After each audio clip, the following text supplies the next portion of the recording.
Friends, ఆంధ్రప్రదేశ్లో వైఎస్ఆర్సీపీ 5వ జాబితాను విడుదల చేసింది. కొత్త అభ్యర్థుల్ని ఎంపిక చేసే ప్రక్రియలో భాగంగా 5వ జాబితా విడుదలైంది. ముఖ్యంగా ఈ జాబితాలో కొన్ని మార్పులు చేర్పులు, కొంతమందికి పాత స్థానాలను కేటాయించడం లాంటి వివరాలు ఉన్నాయి. ముఖ్యంగా నెల్లూరుకు చెందినటువంటి మాజీ మంత్రి అనిల్ కుమార్ యాదవ్ నర్సరావుపేట స్థానానికి ఎంపీగా రావటం కొత్త పరిణామం. ఆ లిస్టును ఒకసారి మనం కూడా చూద్దాం. కాకినాడ ఎంపీ స్థానానికి చలంశెట్టి సునీల్ని ఎంపిక చేశారు ఎంపీ అభ్యర్థిగా. అట్లాగే నర్సరావుపేట స్థానానికి అనిల్ కుమార్ యాదవ్, నేను మాజీ మంత్రి, నెల్లూరులో సిట్టింగ్ ఎమ్మెల్యేగా ఉన్నారు, ఆయన్ని ఎంపీగా తీసుకొస్తున్నారు. అలాగే తిరుపతికి గురుమూర్తి సిట్టింగ్ ఎంపీ, కానీ ఆయన సత్యవేడికి మార్చి ఎమ్మెల్యేగా పోటీ చేయమని అడిగారు. మళ్ళీ ఇప్పుడు తిరిగి తిరుపతికే తీసుకొస్తున్నారు. అలాగే మచిలీపట్నం ఎంపీ స్థానానికి సింహాద్రి రమేష్ బాబు, ఈయన అవనిగడ్డ ఎమ్మెల్యేగా ఉన్నారు, ఆయన్ని ఇప్పుడు ఎంపీ స్థానానికి, మచిలీపట్నం ఎంపీ స్థానానికి ఎంపిక చేశారు. అయితే ఈ 4 ఎంపీలు మరో 3 ఎమ్మెల్యేలని మార్చారు. సత్యవేడులో ఇంతకుముందు మరి గురుమూర్తికి చెప్పారు, కానీ ఇప్పుడు నూకతోటి రాజేష్ అని ఆయన్ని నిలబెట్టారు. అరకులో కూడా అభ్యర్థిని మార్చారు. రేగా మత్స్యలింగం అని కొత్త అభ్యర్థిని రంగంలో దించారు. అట్లాగే అవనిగడ్డ స్థానానికి, అంటే అవనిగడ్డలో సింహాద్రి రమేష్ ఇప్పుడు ఉన్నారు, ఆయన్ని మార్చడం వల్ల సింహాద్రి చంద్రశేఖరరావు అని తన ప్రఖ్యాత డాక్టరు, ఆయన్ని రంగంలో దించారు. అంటే ఈ మొత్తం 7 మార్పులు చేర్పులు జరిగాయి. ఇంకా ఫైనల్గా ఉంటే మరొక జాబితా ఉంటే ఉండొచ్చు. మిగతా వారందరూ యథాతథంగా పోటీ చేసేటువంటి అవకాశాలు కనబడుతున్నాయి. అట్లాగే తాజాగా టీడీపీలో మాజీ మంత్రిగా, అట్లాగే బీజేపీలో కీలకమైనటువంటి నాయకుడిగా, దళిత నేతగా, మాజీ రైల్వేస్ అధికారిగా ఉన్నటువంటి వావెల కిషోర్ బాబు వైసీపీలో చేరారు. ఆయన ప్రతిపాడు కానీ, తాడికొండ కానీ, మరి రిజర్వ్డ్ నియోజకవర్గాలని ఆశిస్తున్నట్టుగా తెలుస్తోంది.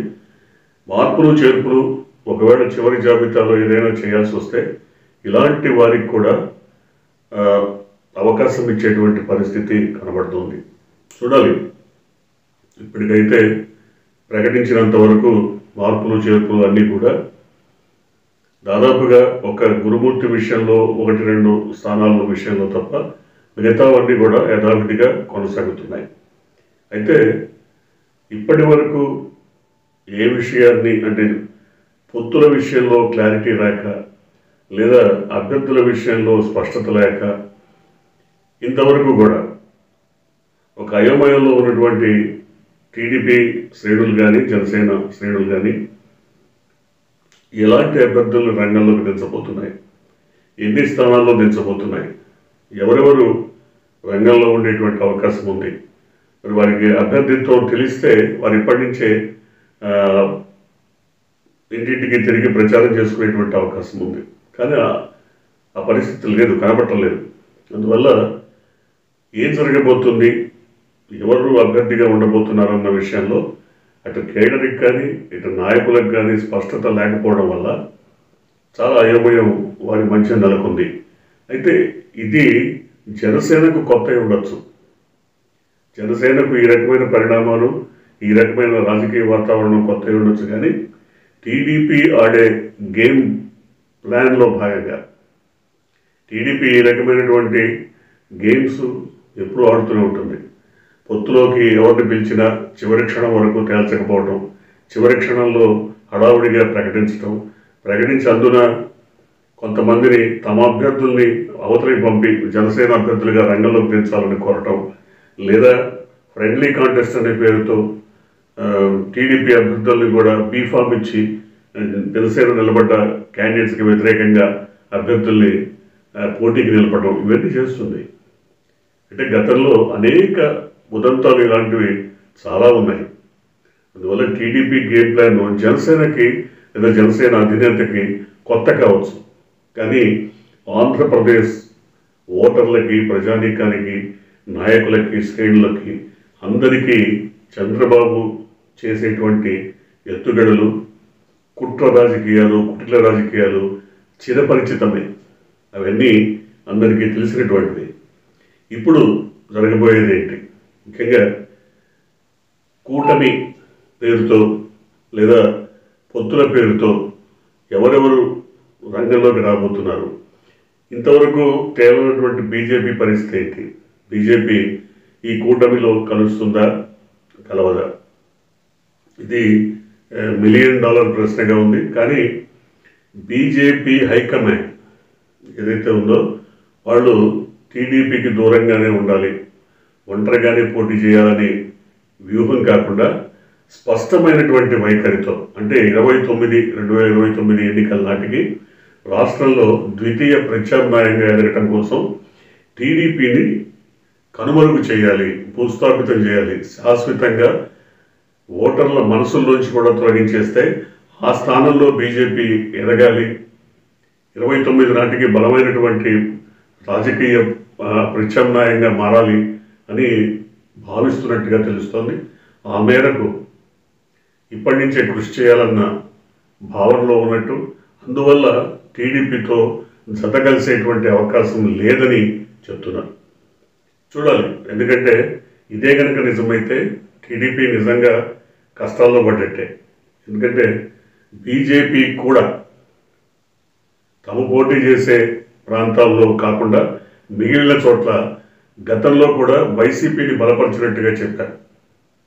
అంటే కారణం టీడీపీ పైన ఉన్నటువంటి ఏవగింపు, టీడీపీ పైన ఉన్నటువంటి విముఖత, టీడీపీ పైన ఉన్నటువంటి కసి, పగ, ఇవన్నీ కూడా ఓటర్ రూపంలో వైసీపీకి బెనిఫిట్ అయ్యాయి. ఇప్పుడు కూడా అదే జరగబోతోంది. ఎందుకంటే వాళ్ళ వ్యూహం అంతా కూడా 2029 ఎన్నికల సందర్భంగా వాళ్ళు ప్రూవ్ చేసుకోవాలనుకుంటున్నారు. కాబట్టి ఖచ్చితంగా ఇప్పటి నుంచే అందుకు తగ్గ వాతావరణాన్ని ఏర్పాటు చేయాలి. కాబట్టి ఇప్పుడు ఎక్కడెక్కడ అవకాశం ఉంటే అక్కడెక్కడ పోటీ చేస్తూ, పోటీ చేయని చోట్ల వైసీపీకి మద్దతు ఇచ్చేటువంటి అవకాశం కనబడుతున్నదని ఇది మనం చెప్పట్లేదు, కొంతమంది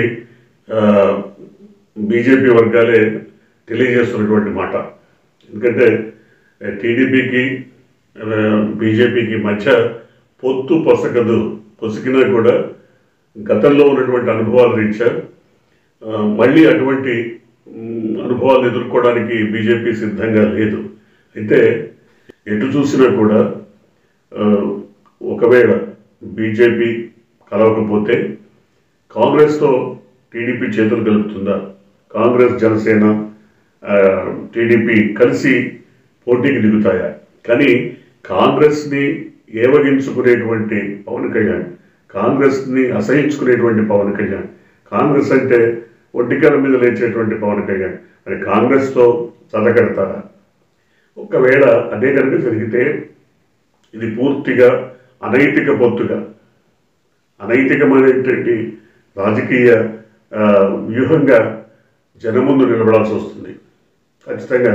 ఎందుకంటే కాంగ్రెస్ పైన, కాంగ్రెస్ రాజకీయాలని ఏవగించుకుంటూ వచ్చినటువంటి పవన్ కళ్యాణ్ ఇప్పుడు మరి పొత్తు ఆ పార్టీతో కలిసి పోటీకి దిగుతారా చూడాలి. లేదా ఒకవేళ బీజేపీ కనుక 29 నాటికి కలిసి ఎదుగుదాం, కలిసి మనం పనిచేద్దామని ఒప్పించగలిగితే బీజేపీ కూటమిలోకి వెళ్ళిపోతే జనసేన, టీడీపీ ఖచ్చితంగా కాంగ్రెస్తో జతగట్టే అవకాశాలే కనబడుతున్నాయి. ఏది ఏమైనా ఒంటరిగా మాత్రం టీడీపీ పోటీకి దిగి 175 స్థానాల్లో తమ అభ్యర్థుల్ని గెలిపించుకునే అవకాశం లేదని ఆ పార్టీయే చెప్తుంది. ఒంటరిగా పోటీ చేస్తే ఇప్పుడు వచ్చినటువంటి 23 కూడా వస్తాయో రావో అన్నది ఆ పార్టీ భయం. అందువల్ల ఎవరినో ఒకరిని జతగా తమతో పాటు రంగంలోకి దించి వారితో కలిసి పోటీ చేయాలన్నది తెలుగుదేశం వ్యూహం. అయితే ఇప్పటికే పార్టీలో చాలా అంతర్గత వైరుధ్యాలు, అంతర్గతంగా కుమ్ములాటలు పెచ్చిపీలిపోయాయి. మరి జనసేన కేటాయించాల్సిన సీట్ల విషయంలో కూడా చాలా కుమ్ములాటలు, తర్జన భర్జనలు జరుగుతున్నాయి. అంతేకాకుండా 2 జాబితాలు ఇవాళ టేబుల్ మీద కనబడుతున్నాయి.